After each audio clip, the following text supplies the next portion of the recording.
Kementerian Ketenagakerjaan mencatat jumlah karyawan yang terkena PHK per Juni 2024 naik hingga 21,45% atau 32.064 orang.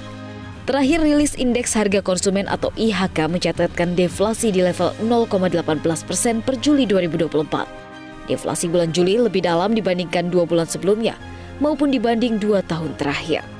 Hampir semua indikator penting ekonomi yang menjadi petunjuk greget konsumsi masyarakat mengisyaratkan pelemahan. Situasi terkini perekonomian Indonesia yang semakin suram itu sulit dilepaskan dari apa yang kini tengah dihadapi oleh kelas menengah. Masyarakat kelas menengah selama ini dieluhkan sebagai tulang punggung konsumsi nasional karena kinerja pengeluaran relatif stabil dan jumlah populasi dominan. Namun mengacu pada laporan Bank Indonesia, kelas menengah bawah maupun menengah atas terlihat semakin banyak mengurangi porsi tabungan. Sedang pada saat yang sama, pengeluaran konsumsi dan cicilan utang meningkat. Dengan kata lain, pendapatan yang dimiliki kelas menengah Indonesia ditengarai semakin banyak tersedot untuk biaya sehari-hari yang menggerus alokasi untuk tabungan. Assalamualaikum warahmatullahi wabarakatuh. Waalaikumsalam warahmatullahi wabarakatuh. Alhamdulillah pada kesempatan kali ini dalam acara podcast, alhamdulillah kita sudah kedatangan seorang pengusaha yang masih sangat muda, yang luar biasa ini semangatnya, yaitu Mas Awan. Gimana Mas Awan kabarnya? Alhamdulillah sehat, keluarga juga dalam kondisi sehat. Alhamdulillah. Kalau boleh cerita sedikit Mas, kemarin itu kan BPS ya kan menyatakan bahwasanya ekonomi negeri ini tidak sedang baik-baik saja. Dalam arti sakit kan itu.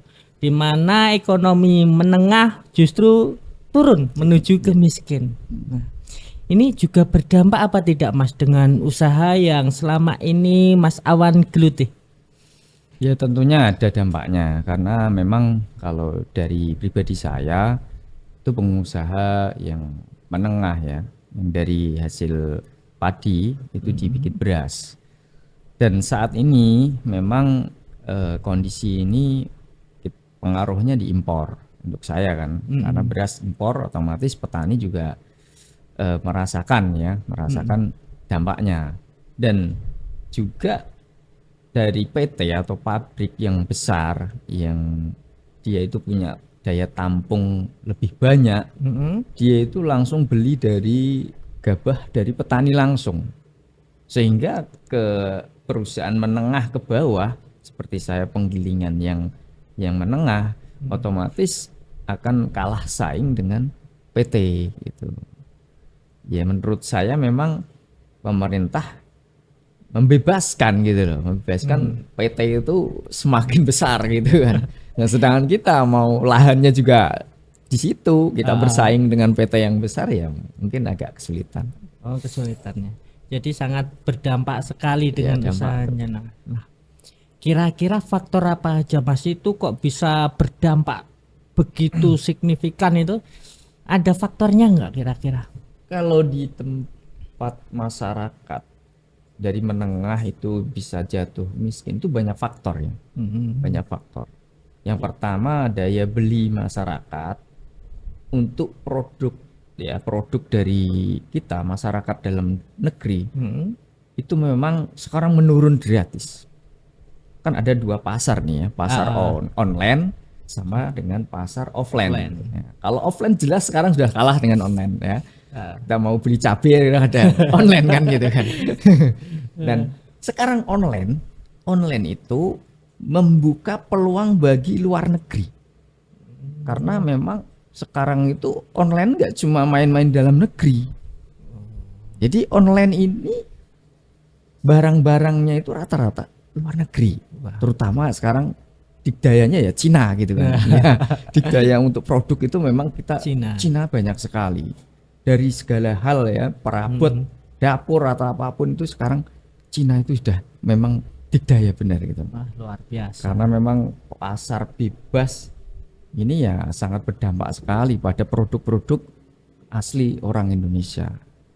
Nah, itu yang pertama. Yang kedua, tentu semakin produktivitas masyarakat itu menurun, akan semakin banyak pengangguran.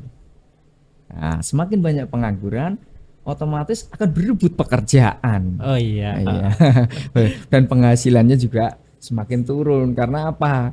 Karena semakin misalkan ada banyak pelamar nih, saya gaji sini, saya kontrak segini, gitu misalkan gini.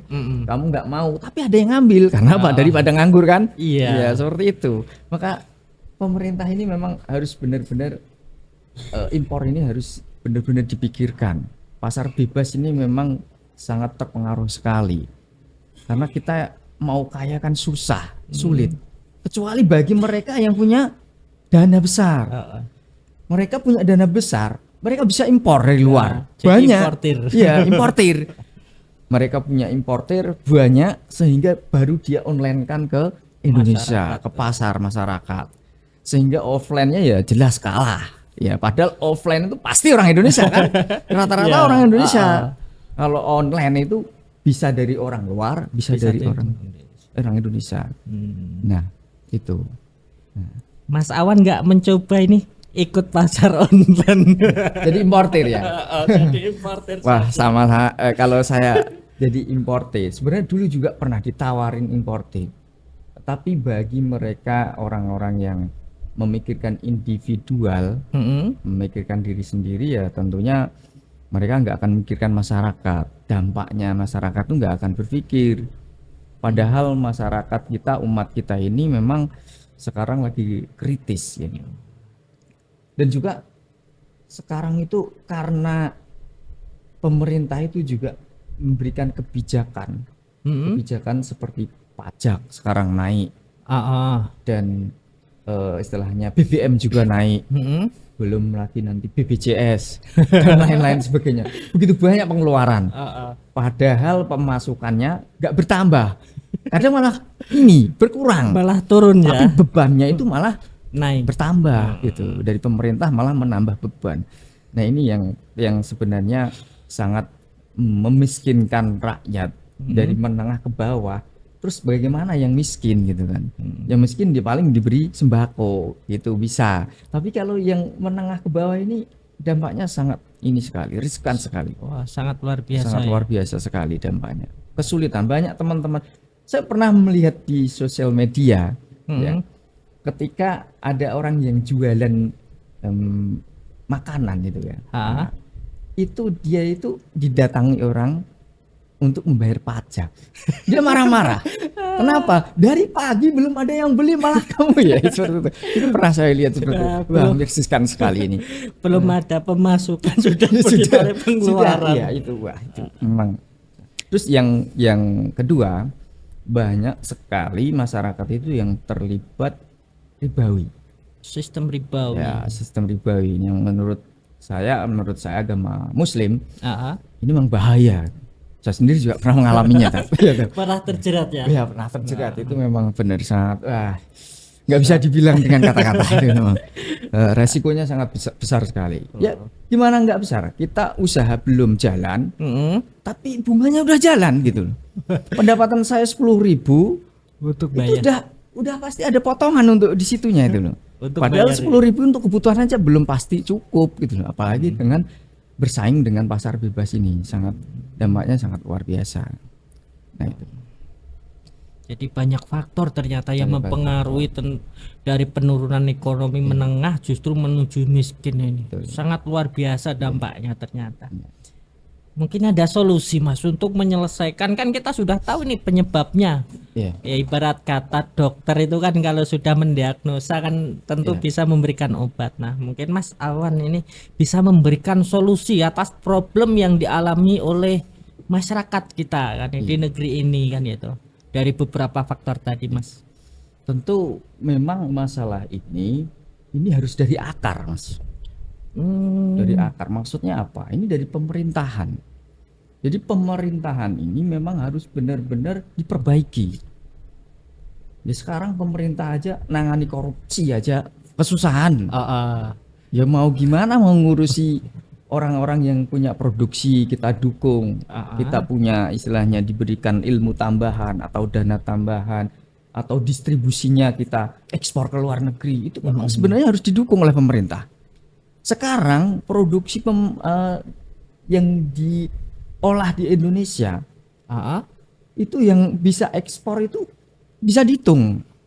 Sekarang yang masuk lebih banyak gitu daripada yang keluar. Dan otomatis penghasilan dari orang kita ya pribumi otomatis akan membeli barang-barang impor itu, uang lari kemana? Perputaran uang tentunya akan lari ke luar negeri. Ya ini yang bahaya, sehingga masyarakat kita ini semakin miskin. Kenapa? Keberadaan uang itu yang menguasai yang di luar. Nah itu yang pertama. Yang kedua, untuk masalah ribawi ini, itu sebenarnya kalau dalam sistem Islam itu kan ada namanya sirkah. Nah ketika kita sirkah, saya pernah sirkah sama teman. Dan alhamdulillah saya lepas dari ribawi. Alhamdulillah ada teman yang mau sirkah. Bahkan beliau juga menawarkan nggak diberi sirkah pun nggak apa-apa itu. Itu luar biasa. Tapi ya tetap kita sedikit kasih gitu kan. Itu luar biasa. Ternyata memang ada sistem seperti itu ada. Terus yang kedua, bagi mereka orang kaya, orang yang dia berkelimpahan uang, kan biasanya dia nitip ke bank nih. Dia ingin mencari keuntungan juga ternyata. Keuntungan dari mana? Dia memberikan ke bank dengan inginnya bunga gitu loh. Iya ya, dengan menabung semakin banyak uang yang ditabung. Iya. Nah itu sebenarnya bunga itu juga didapat dari mana? Dari orang-orang yang bekerja keras. Ya itu yang akan memberatkan mereka yang bekerja keras kan. Yang kita yang duduk-duduk manis punya uang banyak, setiap bulan menerima bunga kan. Nah sebenarnya itu bisa diatasi ketika orang kaya itu dia mau menyimpan uangnya kesulitan, kan nggak mungkin akan disimpan di bantal kan. Otomatis dia akan menyimpannya di sebuah lembaga. Ya lembaga itu, dan di situ nanti kita bayar, yang punya uang harusnya bayar uang distribusi untuk pembayaran, untuk itu apa namanya uangnya, iya menjaga itu kita kasih gitu loh, kita kasih sebagaimana untuk barang kita itu, karena sudah menjaga ya. Seolah-olah kita ya untuk supaya keamanan di situ gitu. Nah, ketika ada orang yang datang, dia mau pinjam uang ke lembaga itu, nanti kita hubungkan ke orang yang bersangkutan. Iya, bersangkutan. Itu langsung. Jadi lembaga nanti terpisah dari antara sirkah tadi. Oh, begitu. Ya, kenapa? Kalau lembaga ini nanti ikut seperti sekarang ya, misalnya bank, mereka juga akan mendapatkan keuntungan. Mereka secara otomatis ingin keuntungan. Iya. Padahal dia nggak punya modal loh. Gitu kan. Tapi kalau secara Islam kan bisa, kita yang untung, yang lembaga ini udah lepas. Iya. Ya. Nggak boleh ikut campur berarti. Iya. Yang secara otomatis yang punya usaha, yang dia bekerja keras, kalau nggak ada untungnya, kan juga dia tidak terbebani karena apa? Sistemnya sirkah. Iya. Sirkah itu kalau ada untungnya. Kalau rugi berarti kalau rugi ya nggak dikasih. Gitu. Iya, kalau sistem Islam kan seperti itu. Tapi kalau bank mau untung, mau rugi, mau udah bangkrut, tetap ditagih. Ditagih sama bunga-bunganya. Itu yang berat kan. Masya Allah. Berarti kalau saya cerna dari penjelasan Mas Awan tadi, akar problematika ini memang harus diselesaikan dari akar-akarnya ya. Iya. Permasalahan dari sistem pemerintahnya memang. Betul. Karena pemerintah memiliki peran yang sangat luar biasa pada imported tadi. Terima kasih Mas Awan atas ilmunya sudah berbagi ya. Semoga ini juga bisa bermanfaat untuk teman-teman kita yang di luar sana ya. Kalau bisa ya kita tinggalkanlah sistem ribawi, dan dalam kasus ekonomi kita memang saat ini telah digelontori dari bahan-bahan impor, akhirnya membuat produk lokal lesu. Ini juga salah satu faktor yang mempengaruhi. Ya demikian podcast pada sore hari ini. Terima kasih. Wassalamualaikum warahmatullahi wabarakatuh. Waalaikumsalam warahmatullahi wabarakatuh.